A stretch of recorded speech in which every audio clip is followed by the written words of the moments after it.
Voilà, on va faire un cours sur aujourd'hui, le 15 du mois d'Elul, la date de fondation de la yeshiva Torchet Mimim par le Rabbi Rachav.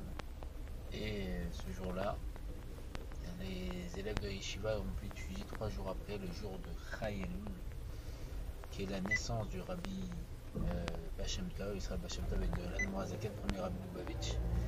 Et le Rabbi a dit qu'il pensait que ce jour-là, au 770, les Bachorim, ils auraient été tellement joyeux qu'ils auraient renversé le 770.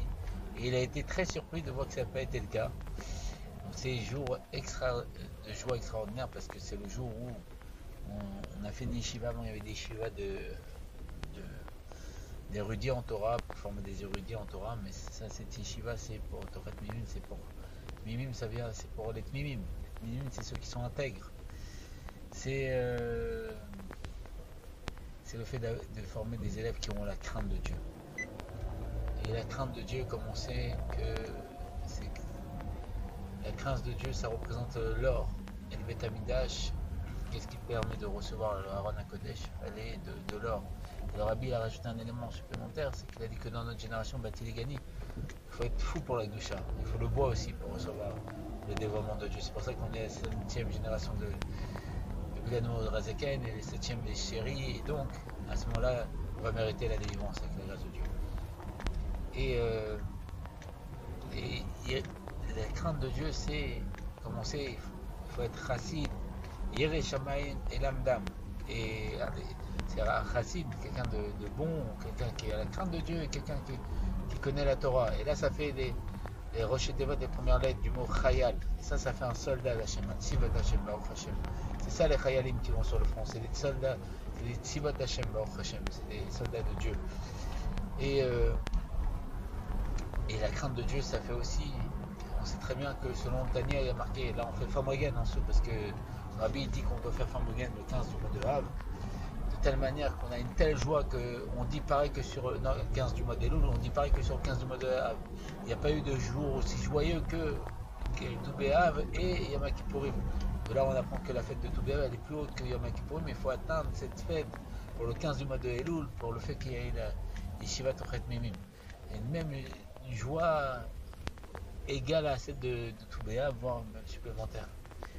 Et on sait très bien l'exemple du Tania, c'est qu'il y a une ville, il y a 2 rois qui veulent la conquérir. Les 2 rois représentent l'âme divine et l'âme animale. Et la ville, ça représente le corps. Et ils font la bagarre, et le but, c'est que l'âme divine elle puisse diriger la ville. Donc il faut que notre âme divine dirige notre corps. Et la ville, Ira Kodesh, la ville sainte, c'est Yerushalayim. Yerushalayim, c'est Yira Shalem. Une crainte parfaite. Quand on a une crainte parfaite, à ce moment-là, l'âme divine elle réside dans le corps, et c'est elle qui gouverne le corps. Et à ce moment-là, il y a les yeux de Dieu du début de l'année à la fin de l'année. On fait Eretz Israël où on est, et on devient Ira Kodesh, une terre sainte. Et il y a le temple qui est reconstruit dans son endroit, et dans le cœur du juif. Voilà, grosso modo, on fait c'est un petit Famregan entre nous, parce que Rabbi a dit qu'on doit faire Famregan. Donc on met tout ce qu'on veut matériellement, spirituellement.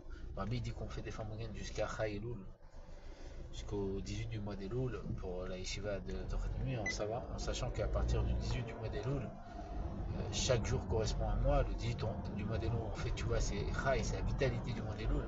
On fait tchouva sur le mois de Tishri, et après le Yutet, le 19, on fait tchouva sur le mois très jeune, et ainsi de suite, jusqu'à le dernier jour, Haftet Elul, on fait tchouva sur le mois d'Elul. Et à ce moment-là, après, on rentre dans Rosh Hashanah et Rosh Hashinui, la tête du changement. Et à ce moment-là, Baruch Hashem, que Dieu fasse que bien avant ça, tout de suite, les gaz maintenant, dans l'espace d'un clin d'œil, on puisse voir le Kanef Od Borecha, que notre maître ne se cache plus, qu'on puisse voir le Rabbi, Véder Mashiach se dévoiler, on veut voir notre roi. On veut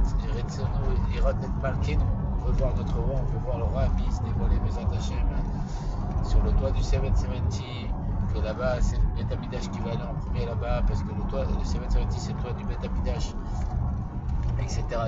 Et là à ce moment-là Dieu va se dévoiler, le Rebbe va trouver les yeux sur terre. À ce moment-là, on n'appellera plus le Rebbe, on l'appellera le Mener HaMashiach, le roi Mashiach, et que ce soit dès à présent, Yann Mamash, Amen, Amen, Kenny Rivatsan, et qu'on veut, voilà, on veut la Géoula tout de suite, et le seul qui répond à tous les critères de Mashiach, c'est le Rebbe, et qu'on ne me dise pas qu'un tzaddik il est mort, parce que si y a quelqu'un qui est mort, il faut déjà étudier le Tanya, là-bas il y a marqué Rabba et Diani, Benoni, moi je suis un homme intermédiaire, et Rabba il dit tu donnes la vie à personne, pourquoi? Parce que les Réchéim ils sont morts de leur vivant. Si Rabba qui est le chef de la génération, qui est le Nassi de la génération Louis Saint-Benoni, alors tout le monde c'est des Réchéim, mais si tout le monde c'est des Réchéim, ils sont tous morts.